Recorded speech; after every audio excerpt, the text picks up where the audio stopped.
Hello and welcome to PHM 601.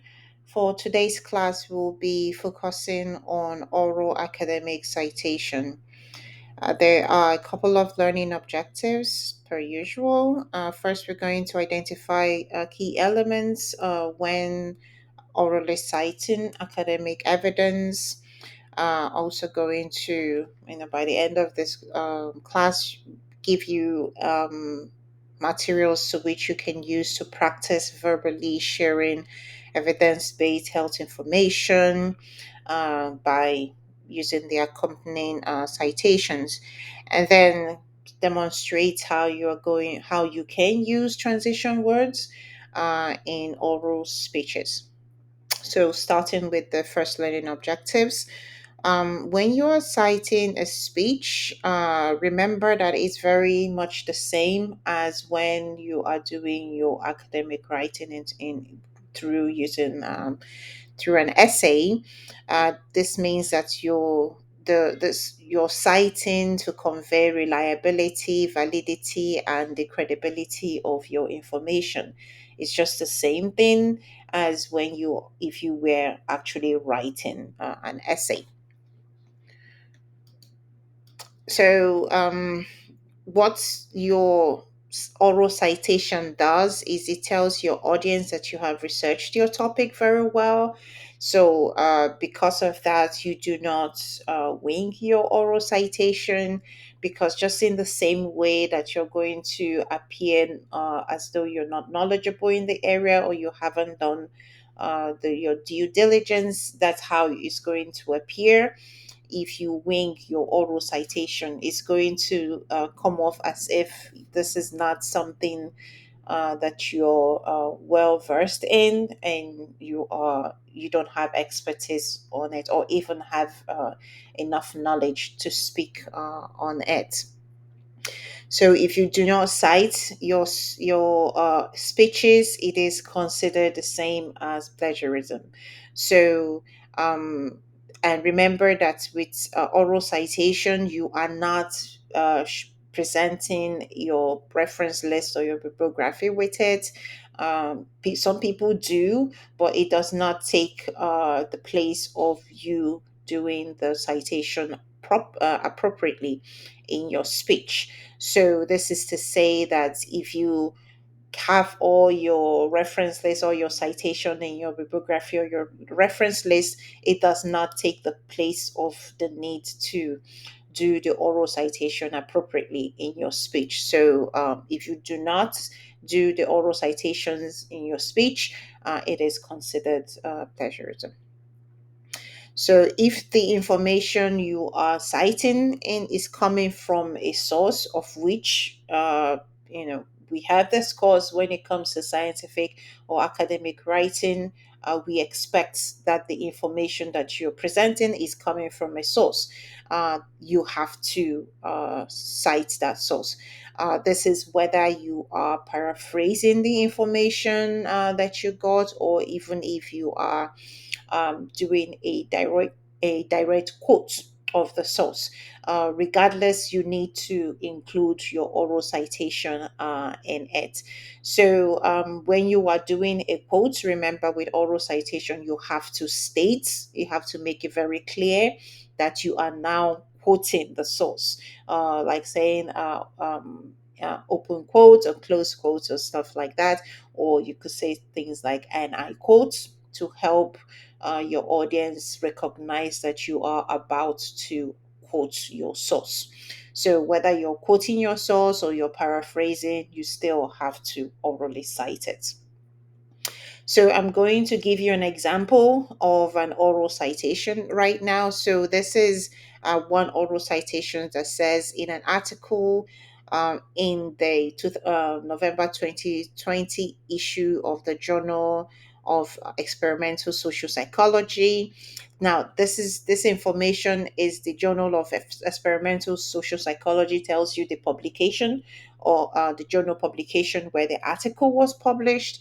It's also telling you the name of the author, which is Dr. Rogers, and it's telling you what his profession is, in the sense that he's a professor of social psychology, and is telling you the institution in which he works, which in this case is the University of Kent. And so, and then it says, you can say it's University of Kent says, and I quote, as an institution, our field could do more to support representation and equality, both within itself and in society at large. So, if it's a speech, the person, your audience, are not seeing your quotation marks. So you have to indicate that you are quoting by using the word and I quote, so that this way your audience is being signified that you are about to quote something, and therefore they are going to expect that whatever you say afterwards is a direct quote from your source. And this is another oral citation that says in the February 2020 issue of the Journal of Nurse Practitioner, a peer reviewed official publication of the American Association of Nurse Practitioner, author Tonya Carter described the symptoms of Tourette syndrome to include tics such as eye blinking, facial grimacing, shoulder shrugging, and head jerking as.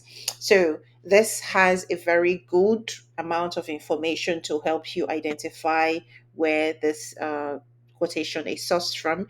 It gives you the name, the year of publication, it gives you the journal in which it was published from, it gives you the one of the names of the author, as well as the professional institution that the author is affiliated with. It doesn't say the title of the article in this example, but you have enough information in this in this oral citation to be able to identify the article, because you have the publication year, you have the journal, you have the author, know their professional affiliation, and it does give you some information about what is written in the article and when it says the symptoms of Tourette syndrome. So if you were looking to find out, to verify where this information is from, you can very easily identify which article was cited in this speech. So, drafting your speech. I'm going to give you guys a little bit of information on how you're going to draft your speech, and I'm going to use an example. In this example, we're using the topic that says, how does a healthcare system in the United States compare to the healthcare system in other countries? So, when you're drafting your speech, bear in mind, or rather think of your speech or your oral citation as an oral essay, the same way that you would write a written essay. Think of it as very similar to what you were doing with your oral citation. So, if you're writing an essay, you try to stay within scope. Same way, if you're doing an oral citation, you need to stay within scope. It's not an avenue for you to touch on everything and nothing. In this case, think of how structured an essay is and see an oral citation in the same way as it's needing to be structured. Because, as I said, think of it as an oral essay. So, in this example that I've given concerning the topic, when you're doing an oral citation about this topic, you need to stay within scope. You need to restrict it to the healthcare system. Comparing United States with other countries, do not go left, do not go right. Just kind of stay on track with that. So, this topic is requiring you to compare the healthcare systems compare that of the US to other countries. You need to do that. Compare strictly the countries. If you include states or regions in your oral speech, you will be going out of scope in this case. So bear that in mind, that when it still has to do with oral citation, you still have to stay within scope. So you would do this when if you were writing an essay, you need to also do the same if you are doing an oral citation. So let's get into the whole act of drafting your essay. your speech. So the structure of an essay, we talked about it in previous class. We said that a well structured paper must have the following: it needs to have an introduction, it has to have a body, a conclusion.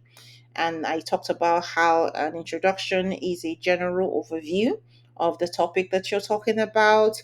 While the body of the is the meat of the essay. This is where the core of your focus should be. Most of the information you have, this is where it should go into. And then your conclusion is your summary of or deductions from the body. And like I said, what you're doing in the summary is more or less like summarizing everything that you've said in the body of the essay. You could include some information from the introduction, but the main job of the conclusion is to focus on summarizing the body of the essay. So that is how you structure a paper. With a oral citation or an oral essay in this case, you are doing very much the same. With that, you are using your introduction also to set the scene, providing a general overview of the topic. And the same way, the speech, the body of your speech is the meat. This is where most of your focus should go. This is where most of the information should go. This is where you should spend the most time during your citation. Uh, Rather than anywhere else. And of course, most of your citation go into the introduction or the body, but more so in the body than in the introduction. And this is intuitive in the sense that you remember you're spending the most time in the body, and therefore the most citations that you're going to make is has to go into the body of the your speech. And your conclusion will be very similar to how it will be in a written essay, in the sense that you are still using that to kind of compress the information that you've given in the body of your speech, and you're kind of compressing it into two to four sentences. This way, kind of closing out everything that you have said, and more or less like reminding the audience that this is what we discussed, and this is what we discussed, all the key information that you want the audience to take away from your speech. That's what you do in the conclusion. That's where you kind of compress everything down into two to four sentences, and close out in this case. So let's use an example in this in for this. Let's say in your introduction, let's say you're using the topic: how does healthcare system in the US compare to healthcare system in other countries? So remember, your introduction is your general overview, and in the essay, you would be more as an example summarizing the US healthcare system. How you would do this in an oral citation is this example. It says in their 2001 article titled "Nothing Short of a Complete Overhaul Will Cure America's Healthcare System." Authors Helanda and Bailey stated, and I quote, "The US has the most expensive healthcare system in the world." So this is an example of your introduction. So you're kind of talking about the US healthcare system, and you are quoting the source of your citation. You've provided enough information about where you sourced this information, the year of the publication being 2001, the title of the article, and also the names of the authors. So this would be an example of an oral citation that happens in an introduction. So let's say this is the body of your essay in this case now. And in the last class, when I talked about, structuring your essay, I talked about how you could do comparison in the sense of saying orange has A, B, C, A, B, and C, but apple only has B. So let's try to use the same example or something similar when we are doing an oral citation in the body of our speech.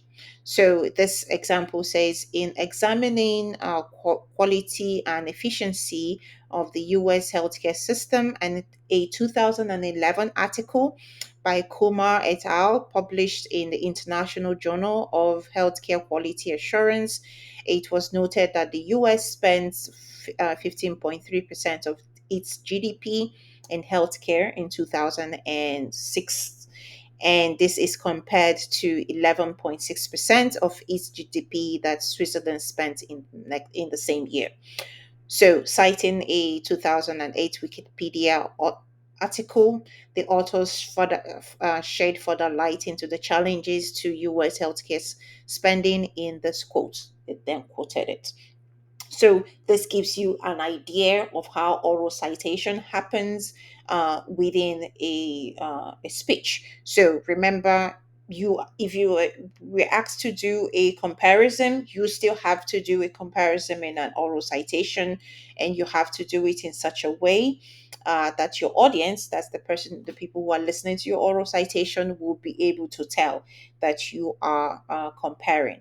So it's using words like this is compared to signify, so that when the audience is listening to you, they know that you are doing a comparison. So it's very much in line with that. So, I want to give you guys an example of how to use oral citation in a conclusion. So, remember, in a conclusion, what you're basically trying to achieve is a brief summary of the information that you said in the introduction, but more so the information that you said in the body of your essay. And in this case, this is an example. Oh, quick thing. Please remember, do not include citations in your conclusion. Do not include citations when you are writing the essay itself. In a written essay, don't include citations in an oral essay, which is a oral citation in this case. So this is an example of a conclusion in an oral essay that says, in conclusion, not only is the US outspending the countries included in this oral argument, but the growth in the country's healthcare spending is occurring at a steeper rate than its GDP. So, in conclusion, they've kind of, in a way, used one sentence in this case, but it's giving a very good summary of what has been said in the body. Much of this information that is in this conclusion that I'm saying here is coming from the body of the essay. So much of your conclusion needs to come from the body of the essay. This is not to say that you shouldn't have anything that coming from the introduction, but remember, your focus should be in the body of the essay, both when you use a written essay as well as when it is an oral essay. So I hope this helps in giving you guys at least an idea of what that looks like. So, finally, let's talk about transition words. So, unlike written essays where you get to have headings and subheadings that helps you to separate your ideas and helps you to give clarity to what it is that you are writing about. Oral citations do not have headings and subheadings. So, the only thing that you can do to kind of help your audience in following your thought process or following you're saying is by using transition words. So transitions words are used to indicate that you are done, having one portion of the or one structure of the essay, and you're moving into the other, or you're even using it to move from one one idea to another thoughts, and to another idea, to kind of help you. An example that you could use, example of transition words that you can use in your introduction is something like, um, I I want to begin with. So that kind of gives you know that, okay, you're starting with something, and that's how you're starting it. That is an introduction. In the body, you could say something like, I shall now compare. And in your conclusion, you could say, to conclude.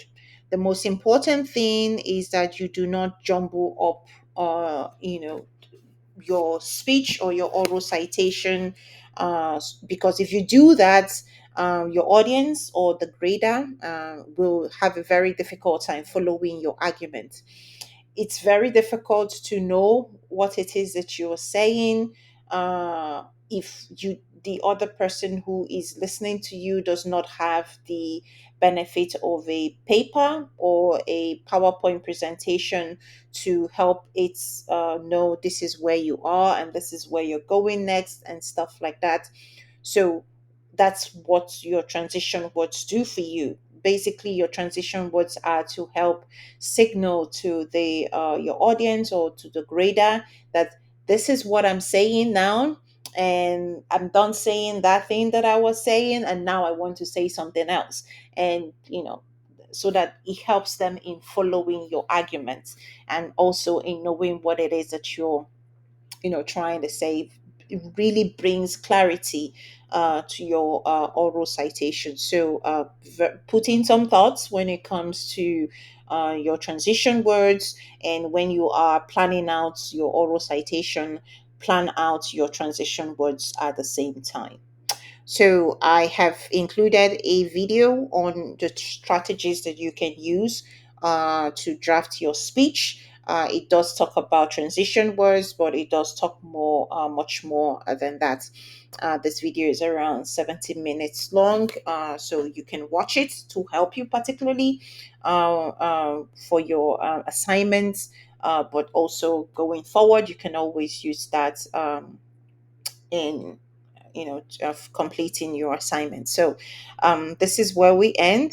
Sorry, this is where we end for today. Remember to use the Q&A board for any questions you may have.